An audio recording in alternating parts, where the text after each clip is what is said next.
There aren't incremental ideas coming out of here because the market isn't that much of a scale market. So there's not a lot of white gaps. And this is completely my 2 cents, by the way. And most of the talent is locked up in better paying, more, let's say, risk-free career paths. His name is JK Khalil. JK is the general manager of GCC and Pakistan with MasterCard.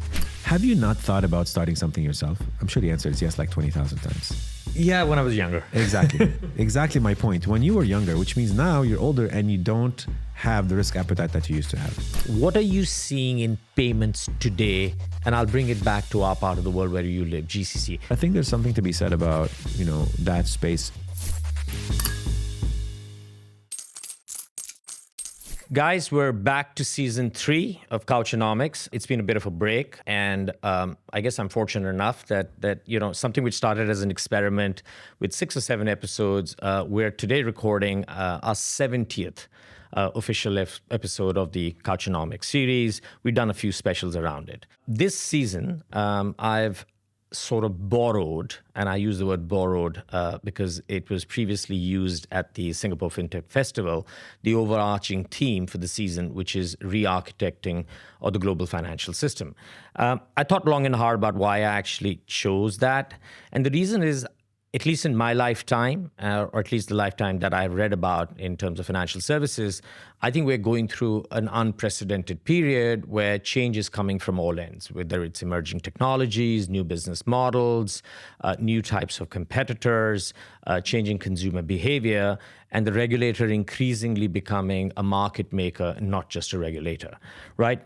So with that said, today is the first episode. It is the inaugural episode. I have a dear friend who I've known for years who has agreed to sort of volunteer himself for the first episode. So I'd like to welcome him. His name is JK Khalil. JK is the general manager of GCC and Pakistan with MasterCard. I've known JK for, I think, about 4 to 5 years, maybe. We've sort of broken bread a few times, had a few discussions. I was on the client side a long time ago. Now I'm on the consulting side, although I don't get to consult them that often. But we do interact off and on. And most interestingly, in a very recent festival that we attended, JK actually got me a very interesting cup of coffee, which had my face imprinted on it. So with that, JK, welcome to the couch. Thank you. Thanks for having me. I feel quite honored and humbled to be on this historical couch now. A lot of great people have gone through this couch. No, I thank you for using the word historical. But I must say the team's done an awesome job with the studio. I think the studio's never looked anything like this. I feel like I'm actually more in a living room than. And guess what? It was actually unveiled to me this morning. So you're actually seeing this pretty much live as I saw it. So I've actually had zero input into this, except the fact that we've swapped Batman for Monopoly Man this season. I did a post about why is that. But JK, let's get in. There's a lot we want to cover, and I think every time someone hears the word MasterCard and on the couch, at least I can say quite easily that a lot of people who are going to tune into this episode want to hear what you have to say, right? So I'm going to throw out the first question, which is, when I use the word re-architecting of the global financial system, what comes to mind? Very interesting, first of all, theme that you've chosen, and I think it's very timely. Look, I think we as an organization have been re-architecting ourselves to mirror what you're talking about, at least for the last decade and a half, if not more. And maybe if I take a step back and look at it from a global perspective, you're right. There is definitely a change in how people pay, especially we've seen it in the last, I would say, 5 to 10 years. Most recently, in the last 5 years, I would say it's been the most kind of steepest acceleration of digital payments. We're seeing now, as we speak, a very different way of how people also borrow money, which I think is manifesting itself in how BNPL works, how digital lending marketplaces are kind of mushrooming. And also, in my mind, the most catalyzing factor is how regulators are stepping up. Because if you think about it, for most of the last century or so, regulators have been very traditional, and they approach things in a very kind of consistent way. And now the way they're doing things, and especially in certain parts of the world, for instance, we are blessed to be one of those, regulators are almost quote unquote, competing, right? Or co-opetition with the private sector in terms of not just regulating innovation, but sometimes participating in creating those markets, as you pointed out. And the last big, I think, trend in re-architecting is obviously wherever there's money, there's crime. And the last one I would say is the rise, interesting meteoric rise of financial crime. Yesterday I was at a bank and we're having a conversation with the head of retail, and he was talking about authorized financial crime, authorized fraud, basically. So you're allowing the fraudster to come into your pockets and into your digital wallets and bank accounts and transact on your behalf, which is pretty scary. Obviously, AI has a big hand in that. So I think these are some of the largest themes that we see globally. From a MasterCard perspective, we've kind of been pivoting in that direction. Obviously, I haven't mentioned AI because everyone knows AI is cutting across everything. It's not just financial services, right? So for me, it's like an underlying current that cuts across. And so is data. I mean, data is kind of like been the first step towards AI, and cloud, obviously. All of those are coming together. All these forces are coming together. And the way MasterCard has looked at it, to your point, is 10 years ago when we declared our transition from a scheme to a technology company, we had to start chasing each one of those tracks individually, how we get involved in new flows, whether it is on BNPL, whether it is on B2B, whether it is on SME, and how people pay, borrow, get capital, receive capital, etc. Engaging new sectors, especially the government and public sector and regulators, because we realize how important they are in catalyzing, especially in new markets. Like if you think about UAE, a very developed market, we've had at least a decade, 2-decade long partnership. In Saudi, we've had multi-decade partnership with the regulators. But in new markets, regulators are now realizing the importance of their role. And so now we are starting to have new conversations with such regulators and building those partnerships, because without them, it creates a very ambiguous future, let's just say. It does. So JK, you set up the discussion very well, but you might not know this, but over a decade ago, when Michael Maybach was running the wider region here, I actually came in to consult into MasterCard, and we did a MasterCard, I don't know if it was 3.0 or 4.0 strategy. And a lot of those themes, which are about a decade or 12 years ago, I don't know the exact time, have actually come to fruition today, right? So what I'm going to try and do is break our discussion into sort of the buckets that you've actually outlined very well. We'll talk a little bit about digital payments, right? And sort of the acceleration of some of the mega trends within digital payments. Very keen to hear your view on contactless, right, for example. We'll talk about how lines are blurring between payments and lending, and BNPL is a great example because no two people defines BNPL in the same language, although it's a 200-year-old concept, right? Very, very keen to hear your view in terms of what MasterCard is actually doing in the region, in terms of working not just with the regulators that we will come to, but also with Fintechs, right? Fintechs, Paytechs, so on and so forth, either on the infrastructure side. And I want to hear your views, friends, foes, frenemies, how do you see them? And finally, I guess what we'll do is we'll try and end with a little bit more of sort of looking forward at 24, 25 in terms of what to expect in the region, right? So if that's fine with you, right? Perfect. Let's dive into digital payments, right? So here's my view. Unfortunately, the worst thing which could have happened in the last sort of 5 to 10 years, which was the pandemic, was actually the greatest gift to digital payments. Absolutely. Right? Now, digital payments has come. You've got some very interesting things going on in payments, right? You've got faster payments, right? UPI is a great example. We've launched Ani in the UAE. There's something similar in Saudi, right? You got stablecoin, which is finding its feet, especially in the cross-border payments side, right? And then we've got this big topic around CBDCs, right? So let's first start with faster payments. Where do you see faster payments heading, both as JK and MasterCard? Where do you see faster payments heading? So this is a very interesting question, Arjun, because when we initially started talking, we acquired, you probably would know this, Vocalink in 2015, Yes. 16, when we thought that faster payments will have a role, especially in catalyzing and digitizing economies that wanted to leapfrog. Because think about it, it's not like digital, account-to-account real-time payments were created in the last decade. No. They've been there around. Bahrain have had it for like 15, 20 years. Yeah. So it's been around. The technology has been available. It's not been sold maybe or commercialized at scale. And also, to be fair, a lot of the regulators did not prioritize or did not have bandwidth for it. There was no need for it in many markets. But when it started to get traction globally, we started realizing that it was either economies that have really had real-time payments or near real-time payments for a long time, like the US, Nordics, etc., and just wanted to really just push it to the real-time, kind of instant payments level.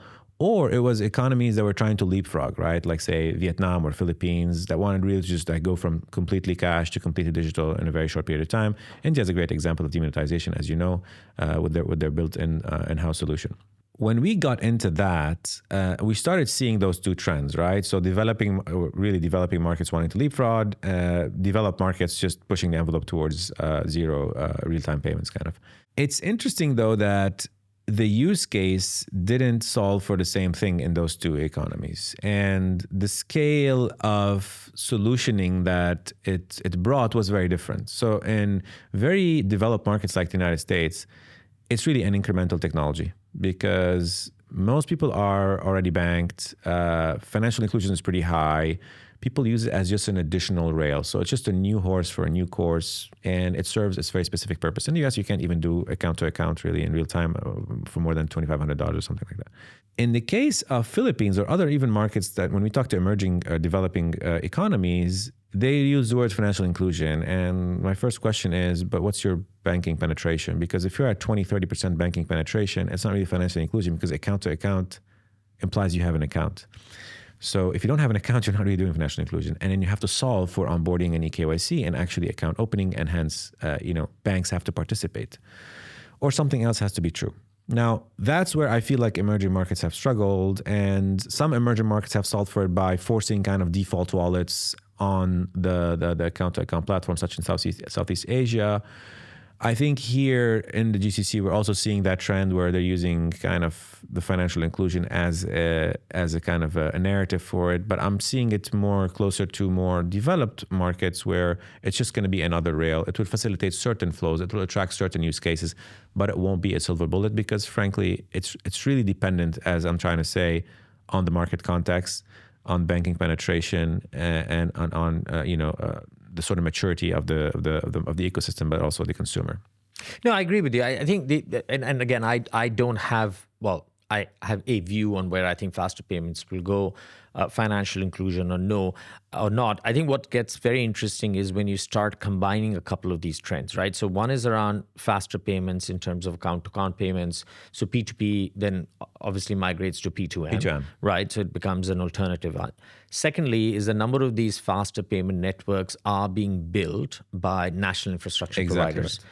These national payment infrastructures then start connecting with each other cross-border, and then all of a sudden, faster payment has a very interesting use case cross-border. Yeah, right. we did think about that. So that's an interesting perspective. So let me just comment on your P2M. You're right. And what we've seen, for instance, if I take BRICS, right? What we've seen is, yes, it does solve for the long tail of P2M. So the small merchant that is not necessarily banked or doesn't want to deal with, the cost of running a POS terminal in their shop. It's too expensive and doesn't justify, the ticket sizes don't justify, it's very simply. There could be a use case there also on P2M. And that to me is a great way to start financial inclusion. It won't be the end though, because in the end, as you start to receive more digital payments, your needs get more sophisticated and you will still migrate up the chain to more sophisticated, possibly POS terminals or e-com kind of solutions. And obviously with the, I would say economic development, the needs will get more sophisticated and then you will kind of migrate up the maturity curve. But what it's also attracted in the case of BRICS is also much more financial crime. So we've seen much more, and people don't pay attention to that because they see the positive side of the picture because they see, and it's really a great positive picture. I'm not trying to undermine it. But also you have to understand that a lot of these, because they are homegrown, they're not built to the standards that we are. I mean, the reason there has been a very quick adoption, to your earlier point, during COVID for digital payments is because the digital payment channels that were adopted were already trusted channels. Right now, we're introducing new forms, new alternative payments, digital alternative payments methods that are new, and they're going to be the weakest link in this digital kind of ecosystem. And that's where fraud's going to go attack it's going to be the first port of call for fraudsters. So that's on that front. I think your other point on cross-border, that's a very interesting one. Because that does not take into consideration the complexity of running a multi-market cross-border, multi-currency payment system. I mean, we operate 210 currencies, I think, globally, and we can add one extra currency in about 24 hours to our treasury system, right? It's not so straightforward. We are a multinational, so by design, we are incentivized, we're architected in a way to enable new currencies. Who's going to operate a multi-market, multi-currency, cross-border, real-time payment system? I'm not saying it's impossible. I'm saying there possibly is a case for it. I don't think government will be able to do that because by design, governments are focused on their own domestic economies. By design, multinationals are designed to work across economies. So I think there's still an opportunity for the private sector to have a participation there. I think a big chunk will be that. It'll be interesting to see who steps up because we always talk about it. MasterCard should be like a network of account to account. I'm sure there's a similar conversation happening at MPCI. I'm sure there's a similar conversation happening at many of our competitors. But and our competitors are many. I mean, a lot of people ask me, "Who's your competitor at MasterCard?" I'm like, "Who's not our competitor at MasterCard?" But at the same time, because we operate in so many rails. So it's definitely a valid question. I think the jury is still out. I think it's not going to be so straightforward to say governments will be able to do that. So then the real question is, who has a right to play, right to win in facilitating cross-border payments? I'll leave you with that thought. Okay, and I think that's a great thought to leave it at. And I guess we're not going to solve for it today. We're not expecting to solve, but I just wanted to hear your view. I don't have a very dissimilar view. But I think you brought a very interesting concept, which is government and flows of money, right? And like it or not, we have to move to CBDCs, right? Because, for people who do understand CBDCs or central bank digital currencies as they are known, there are two avatars. One is the retail, one is the wholesale. My humble opinion, if I take a position, I still struggle with the retail CBDCs. I personally think that the same challenges can be actually solved by existing mechanisms. 100%. I do talk about something called programmable fiat, but we're not going to go about what. And then there's the wholesale side, which I think has greater, need, if I might say. And again, there's a cross-border play to wholesale. What's your position on CBDCs? How rapidly do you see them coming through? What sort of use cases do you see being adopted? And what role do you see the private players playing, if any, in this sort of future world where CBDCs become a part, I don't know, but maybe become a part of the ecosystem? Look, I think it's a very interesting question, and it's probably a very valid question in the context of a multipolar world that we live in today. We're not going to get into that, but I'll tell you what we're seeing. I'm not going to make any predictions on this. It's very hard to make a prediction on this space, to be honest with you, but at the same time, I can see the amount of friction happening around the unanimous adoption of such a concept. At least far from unanimous. But two things that we've seen. One is when we talk to many of the central banks who want to explore the concept of CBDCs, first of all, it's usually them coming to us, not the other. We're not trying to push that concept. They come to us. They fail to articulate actually what they're trying to solve for many of the times. The few times where we've seen it, it's been kind of working as a pilot. I'm sure everyone has seen it. It's around B2B flows, maybe G2B or B2B or G2G flows. And it's been very specific across a few corridors, very strategically, very nationalistic agendas, makes sense. But then a lot of times you have to look at also the sort of balance of trade between these two economies. How much would it make sense? Like say, I struggle to understand how it would make sense, for instance, in the context of UAE, India, where the balance of trade is completely in favor of one party. So it's not yet clear to me. I understand the nationalistic strategic imperatives that are driving these discussions. I'm still yet to see a, let's say, scalable use case. And when I say that, what you can take away is from a MasterCard perspective, if it doesn't scale for us, I'm not trying to undermine it, but it doesn't matter because we are a global player. We need to be able to adopt and sort of scale innovation. It doesn't make sense for us to do one-offs. Yeah, and I agree. And I don't think CBDCs come and everything else vanishes. That doesn't happen. Yeah. Okay, leave all this good stuff around faster payments, CBDCs. Let's talk brass tacks. Absolutely. What are you seeing in payments today? And I'll bring it back to our part of the world where you live, GCC. What are some of the interesting things that you're seeing happening? Where do you see some sort of what I call small innovations, right, happening? What's the interesting stuff going on? So the first thing that I see is there's been this hype, and I think let's just clearly get this out of the way. There's been this hype around the B2C fintech. Yep. And that's kind of been proven that it's a bit challenging. Okay, regulators in this part of the world don't make it very easy for B2C, and I think justifyingly so. There's been a lot of players that tried their hand at it, built some really cool products. Many of them have struggled. The other chunk, I think, are pivoting towards, I want to be a BaaS provider. I want to be a technology provider. And I think it's a very mature thing to do. And the question is, do you have something differentiated you can offer that, a large fintech cannot, like what can you offer if you want to build a processing system that Paymentology doesn't have, et cetera, right? So, but we're seeing some kind of like interesting, bright spots. So for instance, some of our regional players, processors have also built solutions that banks can quickly adopt to run a banking as a service or bank as a fintech solution. And I like sometimes when they're really focused on a segment like SME. So for instance, we just partnered with Ariba, and what they do is they do exactly that. They realize that they're just a processing for issuers and acquirers kind of platform. They're really helping banks accelerate digital payments, but also they have really cool technology that the banks have a hard time delivering, so they can offer that as a service.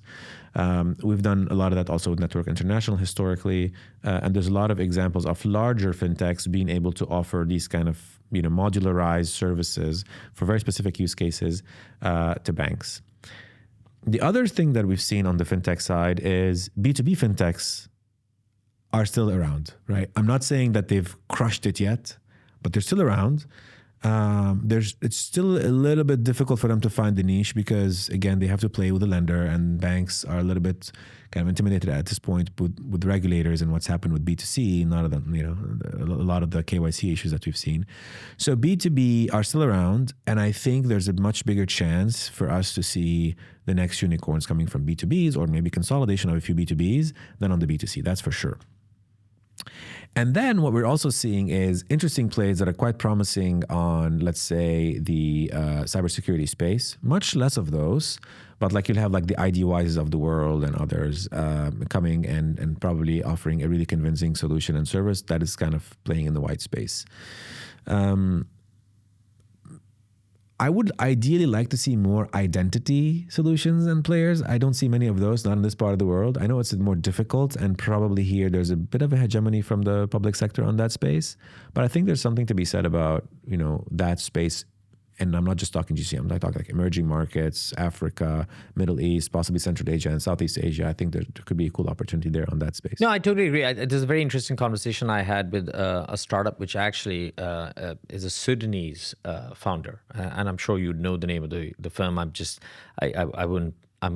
want to name them, put them on the book, but their challenge was that their fear was that they felt that the ID space was increasingly becoming a national agenda. Yes. Right. And their fear was that they could launch something, put in a lot of money behind it, and then, left field, a government comes up with their own sort of version of UAE Pass plus, right? If I may call it, right?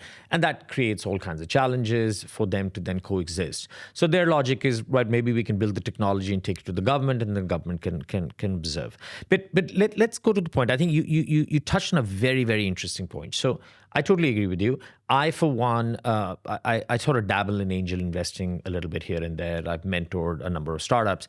I am increasingly moving away and actually getting worried around a number of the B2C plays, right? Because a lot of them go from being capabilities to products to actually just features, right? 100%. And I'm seeing this happening in BNPL right now. We're a BNPL for travel. Well, okay, well, how are you that different than for school, right? It's not, the customer journeys aren't that sort of unique. Yes, the amount you might lend be different. Yes, you can build certain credit underwriting algos, but, it's at the end of the day, these are just features for me. And I'm sorry if I've upset a few people by saying that. So here's my hypothesis, right? Banks need to innovate. And the reasons is that one thing that the fintechs have done is that they have woken us customers, not just consumers and businesses, to something different, right? And we've gotten used to that different. If people say digital banks, only 5% of them actually make money, I said I agree. But what digital banks have done has forced all the other incumbents to start delivering service in the same sort of version, 100%. right? their speed of innovation typically is very, very slow. A bank could take nearly 18 months to 2 years to test and launch a new capability, leave alone a new product, right? So they need to accelerate, which means partnering needs to come in, and this attitude of master-servant needs to go. So it doesn't become about vendor selection, becomes about partner selection, right? So increasingly, fintechs are having to or have to work with the institutions, 100%. the incumbent institutions, banks, insurance companies, wealth tech players, large networks, so on and so forth, right? And then we overlay all of this stuff around embedded finance, where, retailers and airlines and others have woken up and said, hey, why don't we inject a bit of payments, a bit of lending, a bit of whatever, savings into our customer journeys. You guys do so much work with banks. And let's be honest, the history of MasterCard was working with banks, either on the issuing or the acquiring side or whatever else you guys did. Are you still seeing banks take fintechs seriously enough? Or is it still like, yeah, they're around, we'll use them if we have to, or not? No, because I see both, to be honest with you. Yeah, you're right. There are both categories of banks. Well, there are three categories of banks. There's banks that are large and hungry. And I've seen them, I know who they are. They know who they are. They're very aggressive. And I see them in festivals, looking around, shopping around, asking very pointed questions to tech entrepreneurs and fintech entrepreneurs and being very curious. Some of them even have set up VC corporate funds, as you probably know. Other banks are a little bit more on the, let's say, conservative side, not to use the word arrogant, but on the conservative side saying, no, we can do this. We're happy with our roadmap. Our customers are happy. We don't want to expose ourselves to new risks. And that's why I say it's a conservative view. And, we don't think we're being disrupted that quick for us to react today. And these are the two categories of large banks. Then there are the mid to small size banks, I would say. And also you can break them in two categories. There are some that are really hungry and thinking that, I can't build all that stuff. I can ingest it faster. And then the others that are just like not well organized internally. I'm not saying that they don't want to do it, but it's not well organized internally for them to say, where do I start? Like, who do I talk to first? Because it seems like I have a digital roadmap. It's approved by my board. It's complex already as it is. Do I want to add more complexity? I would not know how to approach this. So, you're kind of like find people in all four quadrants, so to speak, trying to do things. And I think that's good because to your point, I think the industry, both of the banking industry and the fintech industry have hit that you can't beat them, join them kind of point. Fintechs are now more open because you remember a time 3, 4, 5 years ago when you talk to a fintech entrepreneur and they're like, oh, I'm going to take down those banks. I'm dude, slow down. Okay. And now they're more like, you know what? I'm happy being a BAS. I'm like, okay, much more mature statement, right? So I think now you're seeing that shift and the same thing on the banking side. So I think it's a good convergence. Okay. Question for you. You guys are trusted partners with most banks, right? Although there'll be a love and hate relationship anytime there's a commercial association. What's MasterCard doing in terms of kind of both catalyzing this cooperation, collaboration, and at the same time, sort of, fostering technology into the world of financial services, Absolutely. Not just directly yourself, but through third parties? We have a huge role to play, as you pointed out, Arjun, because you have to walk the talk. You can't not do what you preach, right? So we're a technology company at the end of the day. And when we say to our banks, you need to do that, we have to show that we also can do that. And the way we've done that is through a number of engagements. There's quite a few of them. So I'll mention just a few. For instance, we've had for maybe the last decade something called the Start Path MasterCard. You're very familiar with MasterCard. I used to get invitations. Now I don't, but that's all right. Well, we kind of got delayed on the public engagements during COVID, to be honest, but I think we're back on the track. And it's it's kind of like called Start Path, obviously, because it's kind of like you're helping these entrepreneurs, you're sherping them up the mountain.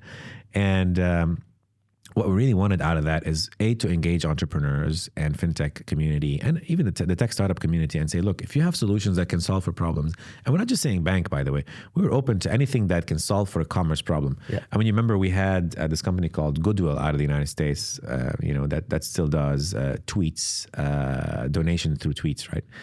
And so we said, look, if you have a solution to anything that is commerce or payments related, we're your partner. And we've had thousands of fintechs apply, thousands of them got selected, and they're kind of being guided on this journey. Most of them are scale-ups actually now, and we help them sometimes participating in rounds, sometimes just offering to our banks and our 25,000 kind of partner network. That's on one side. On the other side, we have something called Fintech Express, where we work with fintechs to accelerate their onboarding or kind of like ingesting their APIs sometimes or bringing them into our ecosystem and helping them either build a technological or a commercial construct whereby we can help our banks ingest them faster. So this way, banks can now select from a sort of a large plethora of fintechs coming through StartPath. Fintech Express helps our banks solve for very pointed solutions and problems. So for instance, that helped us during the tokenization surge over the last few years. Through Fintech Express, we had very select partners who can help solve for that problem for banks. So, it really helped us accelerate things. And we have many more other programs. You have the Accelerate program, etc. So we do a lot of that. That's kind of on the engagement, preparation, distribution, and kind of ingesting side. But we also, invest in the fintech community significantly. I mean, very recently, you probably heard our announcement with Further Ventures. We partner with them very closely. We even put some money in their first fund, and we want to see that that space develop, and we want to be participating and guiding, right? Because also there's a lot of you don't want to throw money after suboptimal ideas. So we want to be guiding and helping that space as well. And we've outright also invested in fintechs. Hyperpay was one from a few years ago, and there's a few other in the pipeline. And we always, participate where we feel there is a strategic intent that is aligned to also driving our rails and our technology and help scale up an ecosystem and really solve for a problem. So for instance, in this case, Hyperpay was a great partner for us in really capturing the gateway business in Saudi Arabia and now expanding in the region. Something similar, I think we did with PayMob recently, and there's a few others in the pipeline. Across Africa, we did recently MTN. If you've heard about it, familiar. Yeah, and we're constantly looking for such plays, right? And finally, I think one of our boldest moves has basically been completely outright acquiring cutting-edge innovations, right? Like we've worked with Brighterion for 10 years, and then we've acquired them. Mm-hmm. They are our kind of cutting-edge machine learning AI platform that can be almost used for anything, right? Same thing with Risk Recon. Same thing with new data. So we're always on the lookout for also seriously cool fintechs, large, right? Post-Series C, Series D. And if we think that there's a scale play for them, because like I said, we're in the business of scale, we're happy to completely outright, consider an acquisition. So let me then take JK out of the MasterCard mode for a second. So we've had arguably, I mean globally, maybe regionally also, we haven't had a great time. The worst sort of year in terms of venture capital investment into fintech as such. And actually, the Middle East starts to look a lot worse when you take some of the mega rounds out, right? With 3 or 4 players, whether it's Tabby or Tamara or MT and Halan, you take their money out of the picture. Plus, I think there is a little bit of smoking mirrors for people who don't see it. There's a lot of debt rounds, and actually they've been debt for lending, but people think it's in VC world. In any case, this is not about solving the problem of how people interpret data. What do you see with all this, as you painted, this kind of shake up in the marketplace, right? Fintechs waking up to the fact that, they need to work with incumbents getting better organized, but maybe not at the speed as they could, right? Some very clear white areas which exist. Where do you see, do we see a complete upswing in venture capital dollar in 24-25? Do we see plateauing of the spend? Because if I'm a VC today, I guess I'm a little bit more uncomfortable because, valuations are down, you're not making as many unicorns as you wanted to. And let's be honest, most of the VCs want to get into it and get out of it. And I don't know how many of these VCs even know what type of business they're investing in, right? So true. I mean, you've touched on so many things, and it's so hard to sometimes be able to make a prediction because there's so many moving parts. So maybe you and I maybe just consider the moving parts. So if you look at the last few years, if we're talking just a region, look at the most successful VCs. Not many of them, if any, have actually completed a fundraising round for their new funds. Yep. Some have done some successful partial raises. Some, we're wondering where they are. So there's a question mark about where the money is, and probably it's because of the rate environment and the cost of capital. I'm assuming a lot of, dry powder is sitting in much less risky assets. So there's that. Now, with interest rates coming down, question mark about whether investors are going to be more keen to start pulling out slowly and looking for other new opportunities. So that's on one hand. That's on the, let's say, demand side. On the supply side, if you look at the kind of bloodbath of what we just described in terms of like fintech investments over the last few years and what happened with VC money, people are looking and saying, okay, wait, we made some really cool bets that sounded cool because they worked in a scale market. Oh, wait, MENA's not a scale market. Africa's not a scale market. Southeast Asia, these are not scale markets. I mean, every market is very contained to itself. And the second you want to passport a technology or a concept, you hit regulatory hurdles, you hit technology hurdles, the on-soil hurdles. I think the concept of passporting to me is just, it's not going to work in fintech. It's just a word we should just park. So if we say that VCs maybe have learned their first lesson that we should have gone after businesses that are passportable. Now, what would these be? E-commerce, B2B, non-regulated flows and activities, but these are much more niche, right? And the players that can participate in those are going to be much less. So if we were to assume that some maturity will happen on the VC side in terms of selection, then we also need to find on the supply side or of fintechs, some fintechs that are able to find those opportunities and go after them. And the difficulty is if you're playing in the niche space, let's say you're playing in the OTA space, making one up, okay? And this is actually a very good opportunity, the OTA space. If you're big on OTAs in UAE, not necessarily big in OTAs in Saudi, not necessarily big in Nigeria or Kenya. So also finding people that are kind of able to crack a space across market ain't that straightforward. So there's a kind of a question on supply. What would be the next big thing? And it's going to be really hard to handpick them. On the demand side, there's going to be a question around, is the money going to flow and when? Is it, when the interest rates cuts start to happen? Is it later? So are we looking at, to your point, like a flattening and then 26 starts to see a spike? And, in terms of the flushing and the cleanup of some of the fintechs, that are not going to work, let's be honest. And they're going to have to pivot and maybe look for more fresh money and so on. So I think there's 3-4 equations that are, trying to find their feet. And when kind of the dust settles, I'm seeing maybe something that we can talk about in 18 to 24 months. Okay, so I'm going to ask you two questions, and one is actually quite a point of question. So I it was about a month or maybe 2 months ago, I sat down with who I consider to be sort of one of the finest minds in the region with regards to venture capital. They play more of a role of a fund of fund, right? And I posed a very simple question. I said, while we do see fintech having a significant share of whatever is invested, right, high or low, right, there are very few fintech-only funds, leave alone fintech-only VCs, right? Venture Souk is an exception. And maybe there's a couple more here and there, right? So I asked the question and got a very simple answer was, where is the deal flow, right? You talked about the scale, but there isn't a deal flow, right? That was the view, right? And the point which was being made is there are just not enough ideas being incubated. Can't disagree. Right? Why though? Is it because we lack the entrepreneurial instinct here? We are over-regulating sectors? Is it because we don't have vehicles which can help some of these ideas manifest into startups? You mentioned further ventures, which is a very, seems like an idea which seems to be working. Where do you want to pick? Why is there a lack of early stage startups which are investable? Let's use that word. I don't think I think it's a fantastic question, first of all. And I may not have thought about it. I have thought about it, but not at this much length. But I think because of this conversation, I think I'm getting inspired. I spent too much time in aircrafts, right? I know. Yeah. No, but I think I'm getting inspired with a new answer. And I'll tell you what it is. I mean, have you not thought about starting something yourself? I'm sure the answer is yes, like 20,000 times.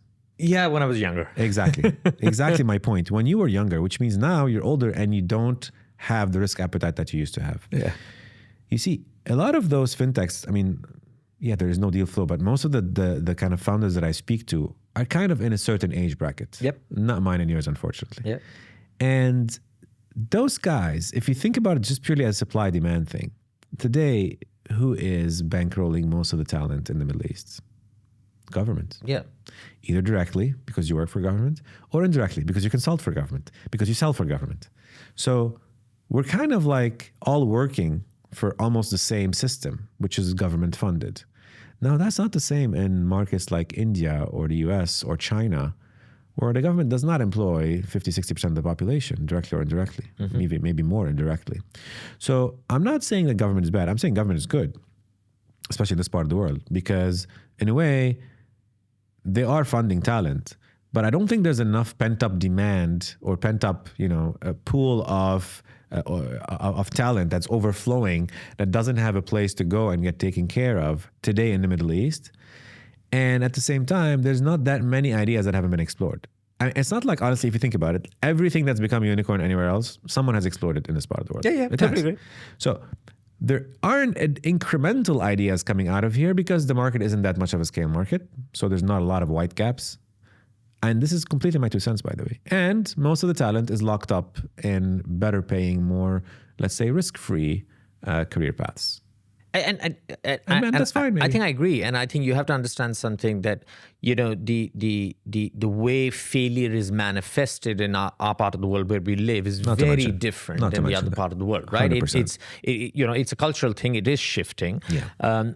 It is shifting, and today in the morning I actually read an interesting article which said female founders got less funded last year than the year before, and to be honest with you, that it's not the right thing, but I think we need to have greater mechanisms in place to get people out there doing this. And I don't know how you alleviate some of that sort of fear, which brings me to, I guess, the last segment of the discussion, which I think, and you put it very well when we started, which is, the role of government and regulators, right? Absolutely. So the time I went to school, when I mean college or my master's, central bank, 2 thoughts used to come into your mind: monetary policy, fiscal policy, protect the country, make sure that, consumers are not being ripped off. Are not being ripped off.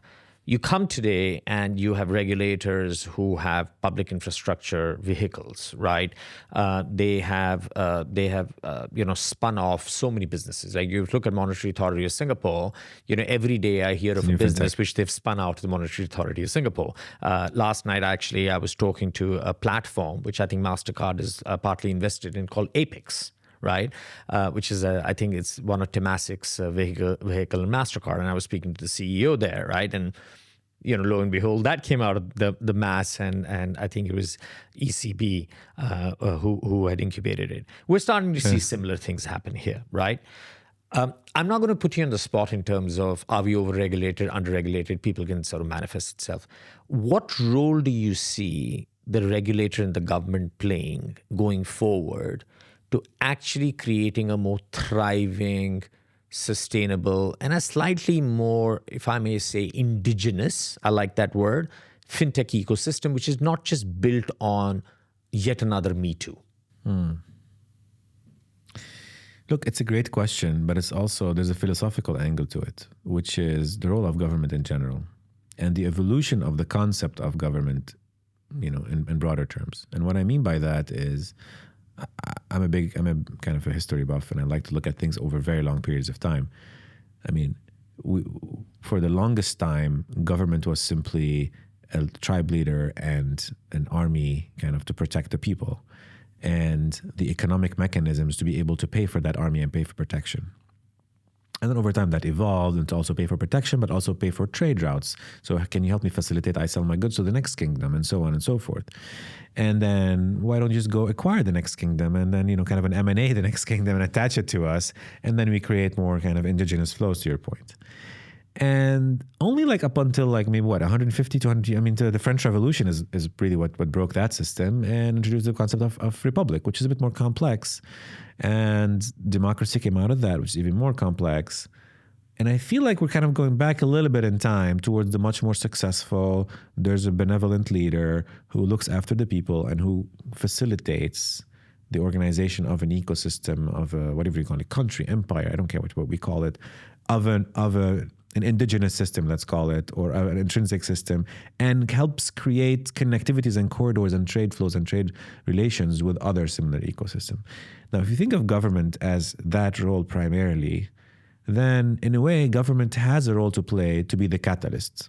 And has always been the catalyst, right? Innovations typically were always funded by rulers and by kings and emperors and so on. Today, it's funded by government partially, although much more of it comes from the private sector. And I think we're kind of seeing a kind of reversal a little bit and going back to government as the architect of the ecosystem, as pretty much an owner and a controller of the ecosystem. Now much more digital, now much better funded in successful parts of the world where they got their act together or they had an economic boom of some, geological related sort. And the question is, in that context, what is the role of government? And that's how I think about it. So if I were to, for instance, project it on this part of the world, government, in my mind, for the next at least couple of decades, if not more, will continue to play a role of the front runner and kind of trendsetter of the pace of innovation. And we've seen this over the last decade and a half for sure. Yep. Yeah, we've seen it in Saudi, we've seen it in UAE, we've seen it in most of the GCC actually, and now it's kind of, you're seeing a little bit in Egypt, seeing a little bit in Pakistan. Yeah, it's trickling. Yep. And the question is always, and especially from private sector, when I say private sector, but mostly from multinationals coming in and saying, look, we can help you push a little bit faster, or you can help kind of cap our speed. And it's kind of been this tension. It's positive tension because it's in the right direction, at least, that we're seeing. But then the question is, if government is doing most of the innovation and most of the organization, more architecting, they will always, and the question is, will they use regulation to their advantage, or will they set the trend but allow others to compete? That is the biggest question that I think governments are not minding, right? And I think they're too eager to show progress. And I know they're full of good intentions, as they say, but at the same time, they're not seeing the impact on the private sector, not just yet. Nothing good or bad. I'm not saying there's a good model, there's a bad model. It's, it is what it is, and history will write itself. But the question is that you're asking is hard for me to answer because I feel like the model will be dictated by the philosophy of government in the country. If it's more of a laissez-faire economy and regulator and philosophy construct focus more on politics and relations and kind of citizen rights and whatnot, more liberal, it's going to go more in direction of private sector have to get their act together. And if the private sector don't get their act together, you're going to see governments in the front, if they're capable, and some are capable, some are very capable, and some are completely incapable, kind of setting the pace, leading the charge. And unfortunately, that will have an adverse impact on private sector's ability to get a bigger share of the pie. And look, there's no right or wrong model. I mean, no, and I think you pinned it. I like the point. It's healthy tension since it's moving in the right direction, right? Exactly. So the question that comes into fore is the speed at which you innovate, correct, right? And actually, to be honest with you, I personally believe that the speed of innovation sort of calibrates itself to the nation that it exists 100%. in, right? There's always going to be people who are saying we can move faster, but there's always going to be people who cannot move fast enough. And I don't think any country wants to become, that whole adage of, the bus is leaving, get on it, and if you don't get on it, you're out. Is not how nations are built, is not how nations are run. And I think there were great textbooks when we read it during the 1980s and 90s, and I don't want to name which organization. I actually worked in one of them where we had that picture on the wall, which actually, to quite be honest with you, now when I think about it, was actually more disheartening than it was actually encouraging or motivating. But in any case, we go through that schools. My view is I think government is going to play a very critical role 100%. In terms of how this whole world of financial technology will evolve. And it should. It should. I think you started with the word AI. I think AI has, huge promise, but at the same time, a massive unknown. Which is why we need government. And we need governance, and therefore that best governance arguably might come from government, right? Exactly. Because let's be honest, the world is becoming increasingly material. 100%. Right? And there's got to be some checks and balances in place. And if that's the government who has to play a role, then, please do so. And I guess, for me, more than financial inclusion, I think the future is going to become about technological inclusion. 100%. Because you're going to create the world of haves and have-nots, right? And that's going to be harder because no bank account is going to help you come up that curve, right? I sat with this very interesting conversation about 18 months, 2 years ago, where this person was talking to a bunch of parents. He's a leading person out of Silicon Valley, and he said, I see the future between, among kids who know how to code and don't know how to code. Exactly. And to be honest, that was really scary. Yeah. I was like, are you trying to tell me that that's what the world is going to boil down to? Yeah. Right? Hopefully not. Creators and consumers. Well, It could be. It's an exaggeration, but I like that view. Look, in the end, whatever happens, I think the point is, you're right. There's so much complexity. AI is coming. I think there's no way around technological inclusion. I mean, if someone like, what's his name, Kabi can become such a sensation, and he's basically been, he was wiping tables and working in restaurants. I think, to me, that is the true picture or example of where we're all headed. So as technology a can species. democratize. It will democratize, and it will. You cannot run away from technology. You will be included eventually, right? Digitally included. And that's why I think ID is going to be the first way for governments to be able to include people and bring them onto the ecosystem. What will happen next is we're just going to see the same market economics happening on the digital world that we see on the physical. We're going to have a phygital world. We all know that. And the reason we need governments to continue to step up, at least from a regulatory and governance perspective, to your earlier point, is because when AI and data become so prevalent, having your own kind of ownership of your own data becomes extremely important. And who's going to protect us from that? Who's going to protect you from the next AI company who's going to come and is going to intrude and literally try to steal your data and sell it somehow, or sell you some stuff because they know more about you than you think? So I think that's where I see governments are going to be very busy over the next few years figuring out that whole data privacy, data management, data ownership, kind of regulatory questions. And I see their role more there. Hopefully that will detract them from competing with the private sector, because the role of the private sector is to create opportunities. The role of the public sector is to help control the ecosystem and protect people. So I think there is a shift that we're seeing. The digitization of regulators is allowing them to compete today.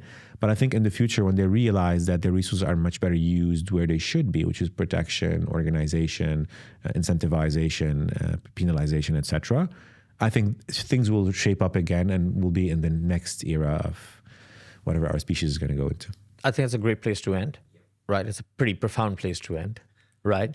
JK, thanks for coming in. Thank you for having me. Have a great weekend. Thank you. You too. And thank you for, as I said, being the first person on the season. So we kick off, 39 or maybe 38 or 40 more episodes this season. But we'll touch base. I'm sure we're going to catch up again sooner more rather than later. Soon. Right. And thank you for coming in. It was a pleasure. Thank you so much, Arjun. Right. So everybody, that was the first episode of season 3. I had JK Khalil, who's general manager of GCC in Pakistan with MasterCard. As you saw, the conversation went well beyond just fintech or payments, because I personally think that, the world of financial technology is now everywhere, right? And I kind of love that statement that every company is or will become a fintech in some form or the other. I think technology by itself is penetrating us, our livelihood, our commerce in any way. But with that, goodbye till the next episode. See you.